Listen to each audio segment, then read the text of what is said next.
Hi there and welcome to my channel. If this is your first time here, my name is Angie and I'm a chemist who loves makeup.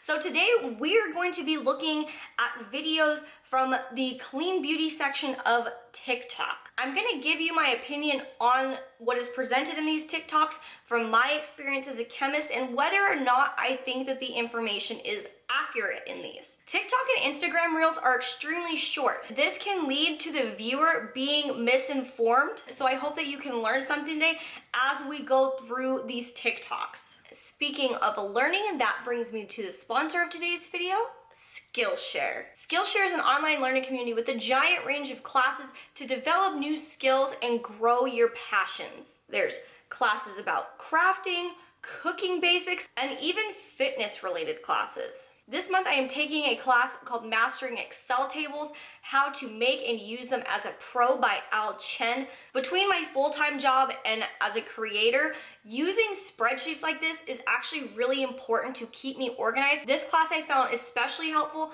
because I am not a beginner at using spreadsheets, so this was catered more towards my level as an intermediate user. That's one great feature of Skillshare is they have classes from every level, from the most beginner level to more advanced levels. And Skillshare is curated for learning, so there's not any ads and there are always new classes being added. And the first 1,000 of my subscribers to click the link in the description will get a 1-month free trial to Skillshare so you can explore your creativity today. Thank you again to Skillshare and we will get back into the video. Something to keep in mind when we're going through these TikToks, this video is not to shame the people creating these TikToks. They themselves might have heard this information in a similar manner and are just spreading it further. This is just to help make you as a consumer aware of some of the misinformation, and I will try to link longer form content either in the form of articles or videos from other science communicators so that way you can look deeper into some of the points that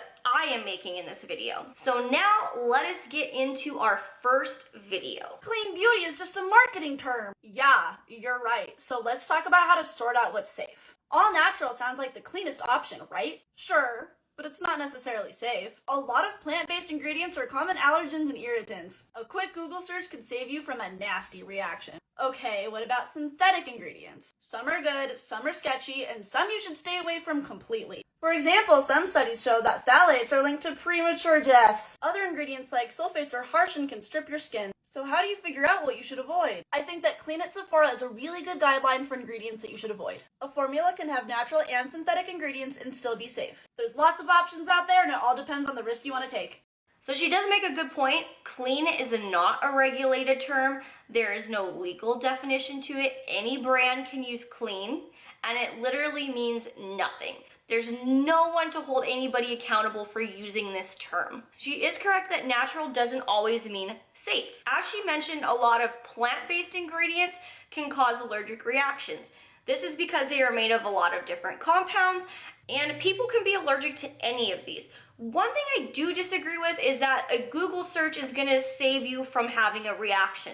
Unfortunately, allergic reactions are very personal. What I might be allergic to, someone else might not be allergic to, and vice versa.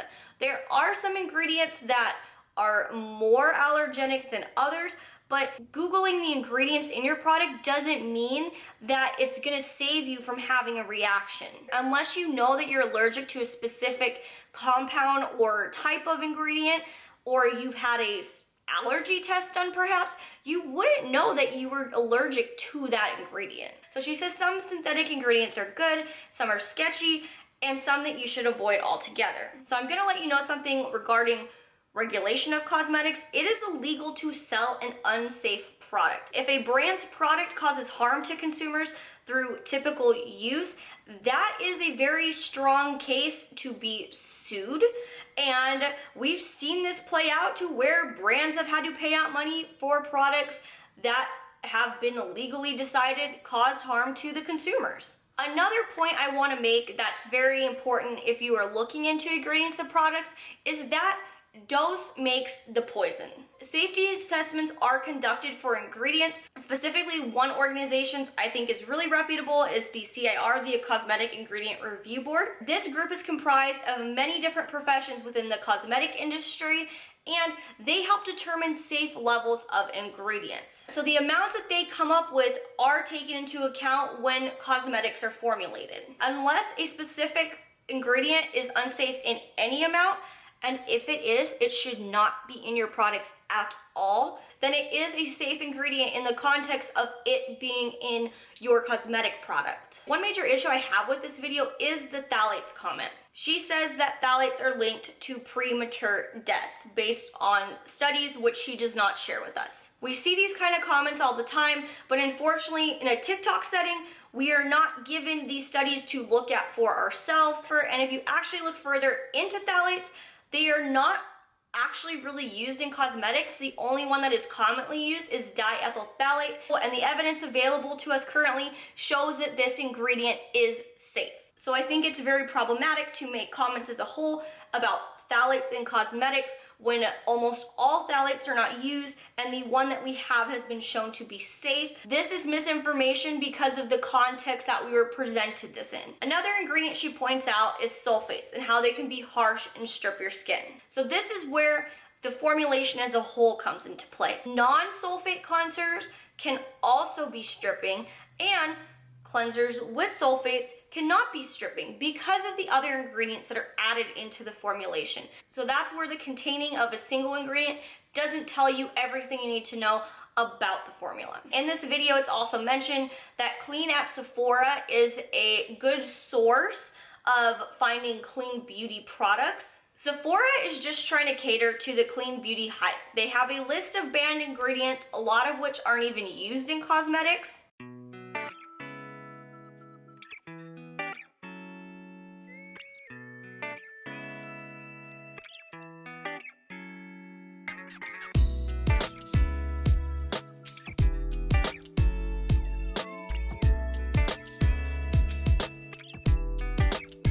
This video in particular, I really wanted to highlight because I feel this shows what people are experiencing when they fall prey to clean beauty. This woman had eczema when trying out other products. She had dermatitis flare-ups. These are both medical issues that should really be addressed with a dermatologist. She does mention that these brands that label themselves as clean use fragrance, and she says they contain thousands of toxic ingredients. Fragrance is considered a trade secret, so they do not have to disclose that.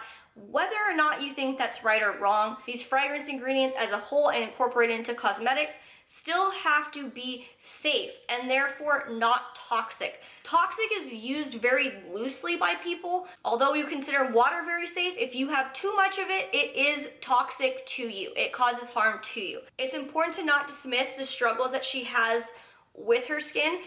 Obviously, that's a huge deal. Based on this story, finding products on her own that worked for her is an anecdote that these products work. That doesn't mean that the other products that she used labeled as clean were bad, and that doesn't mean products not labeled clean are also bad. They just don't work for her, but they could work really well for someone else. That's really, really important, that one person's experience with what worked or doesn't work for them doesn't mean that a product or an ingredient as a whole is bad. 3 skincare ingredients to avoid. Number 1, denatured alcohol, aka alcohol denate. It's extremely drying and stripping to the skin. My deal breaker ingredient, just don't do it. Number 2, oxybenzone. It's found in chemical sunscreens, and there's a lot of mixed emotions about this one, but scientists have found that it affects your endocrine system, which could cause defects and health effects in the long run. Number 3, aluminum. It's found in a lot of deodorants and is a toxic metal to our bodies, and like oxybenzone, can disrupt our hormones. So this whole TikTok is my biggest pet peeve about sharing information about ingredients. This TikTok is the pinnacle of how easily misinformation can get spread on TikTok. So first, the ingredient she doesn't like is denatured alcohol. Yes, it can be drying in high concentrations. The only one that would have what I would consider to be a high concentration is typically toners and setting sprays. Otherwise, in most other products, it's in pretty low concentrations that it's not going to dry out your skin, and is usually accompanied by humectant ingredients and other moisturizing ingredients. And it can actually help your product. It can help things penetrate better. That's what she said.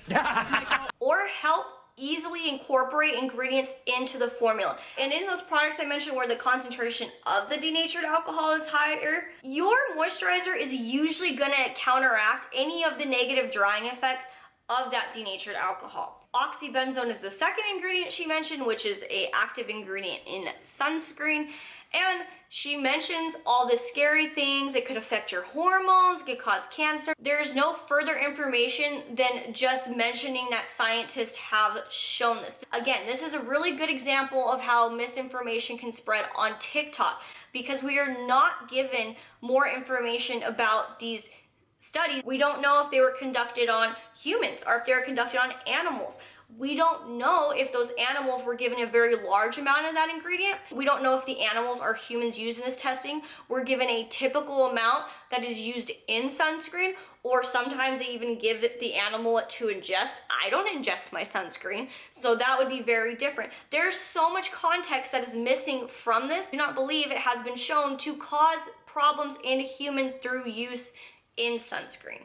She also mentions aluminum. This is one I hear all the time that causes cancer, but there hasn't been a link to show that the levels used in deodorant, in antiperspirant deodorant, actually will cause a human cancer. And I am going to link below some medical centers who actually talk about this point, so feel free to check that out down below. What to avoid in skincare. Aluminum, especially in personal care products. Mineral oils can lead to acne. Synthetic fragrances can sensitize and irritate your skin. Parabens may contribute to hormonal imbalance. So this one is particularly problematic because this is a brand that is putting out potential misinformation on TikTok, which in turn is going to help them sell products.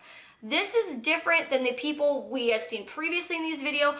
As far as I know, these are just people trying to share skincare information that they think is going to benefit other people. In this case, this is a business putting out information that I do not believe is accurate. The first one that they mention is aluminum. Already covered that.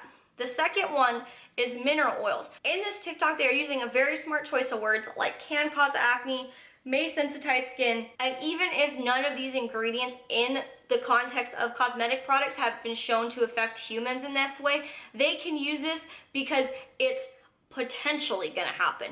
And this is fear-mongering. This is 100% fear-mongering. You will trust them to make good choices in terms of what ingredients they're putting into your products, and then you will buy them.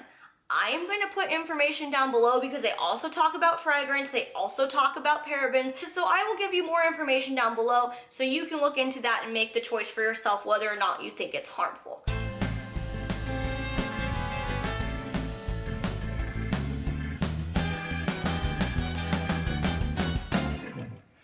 Okay, I really just wanted to put this one in here because it was one of the few out of the whole hashtag that was actually anti-clean beauty.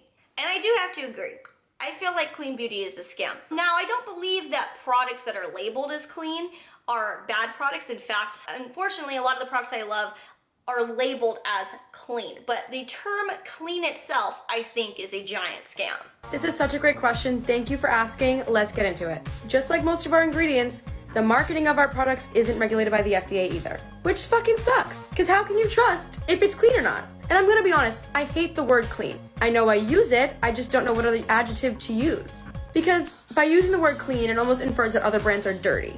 And if they want to use those ingredients, they can, I don't care. What annoys me is when a brand like hops on the clean bandwagon and now the term is overly saturated in the market and you don't know what's clean and what isn't. Like, clean at Sephora, yes, there's clean brands on there, but half of them have fragrance, so how is that clean? I really identified with Goop's definition of clean. They say clean beauty products are made without ingredients shown or suspected to harm human health. And to go further on that, a clean product doesn't test on animals, doesn't test on humans, doesn't hurt us at all, doesn't hurt anyone at all. Their packaging is sustainable. It'll break down eventually.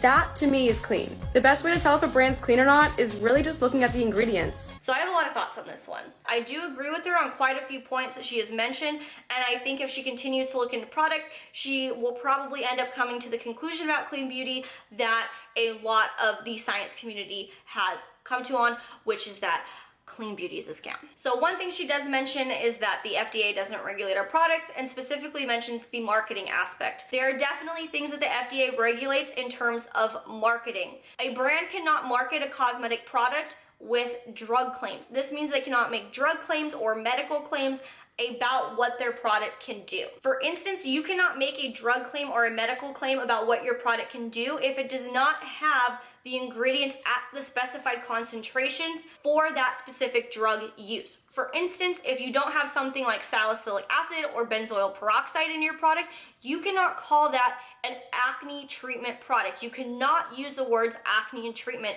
in the marketing of this product at all. Same thing with sun protection. In fact, there's very limited verbiage in what you can say your product can do. That's why a lot of times products will say reduce the appearance of, because they cannot actually say that it makes your pores smaller. Secondly, you cannot sell an adulterated product.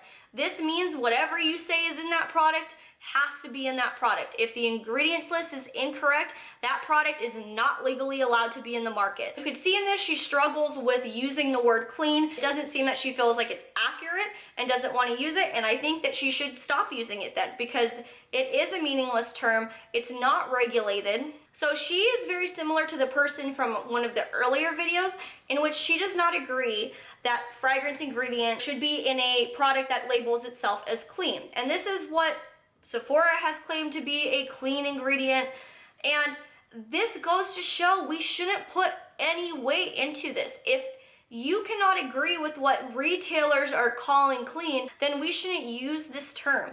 I hope that this goes to show that this term is absolutely meaningless and shouldn't even be used by anybody. And the only good thing about there being so many clean beauty products is that it is becoming saturated and it's becoming more meaningless to people. It's the same thing that happened with natural. There'll probably be some new term that takes over and I'll have to dispel that myth too, but let's just not give weight to clean. If you have concerns on specific ingredients, then yes, look at that ingredients list. Your cosmetic products are required to be safe. It is not beneficial for a company to harm their consumers. As consumers, I would really encourage you to stop falling for brands that are trying to convince you that they have it all figured out, because we have to remember a lot of these brands that label themselves as clean beauty are owned by parent companies, or why would their parent company or other brands that that company owns sell non-clean products if clean was truly the best for their customers? Also, for the love of everything, please never, ever, ever, ever, ever, ever use Goop as a reference. It also mentions their packaging is sustainable. If a brand calls their package sustainable, they need to have proof as to why. You cannot just call it sustainable. This is something as customers, if you want environmentally friendly products, please demand the proof from the brands. Please have them show you what makes them more sustainable, because a lot of these brands are a lot of talk with not a lot of proof. So one thing she mentions is that Goop doesn't use ingredients with data that shows that these ingredients cause harm. A lack of data, which is what a lot of these ingredients most likely have, does not mean that it is safe. It just means that we don't have safety studies. A lot of times now we see brands stopping using ingredients that have been very well tested, that have been used for a long time, have been shown to be safe in cosmetic products, for ingredients that aren't very well studied. And the fact that they're not well studied doesn't necessarily mean that they're safe. It means we don't have data to show whether they're safe or not. Something very important to keep in mind as well, especially if you're someone who's been using the EWG or Think Dirty, if there is no safety data on an ingredient, they usually just give it a 1 and call it safe. And it seems the ingredients that are more well researched, that have more data, almost always get bumped up to one of those higher scores which aren't as good. So I hope that you learned something today. If you like this style of reaction video, give it a thumbs up and feel free to send me any videos that you may find on Instagram. I'm at Angie Burgs, and on Twitter I'm at Angie_Burgs, and I would love to react to them. And also, if you made it this far in the video, can you tell me your current favorite drugstore product? Because I'm trying to find some new drugstore products. Do not forget to subscribe so you do not miss a new upload, and with that, I will see you in my next video. Bye!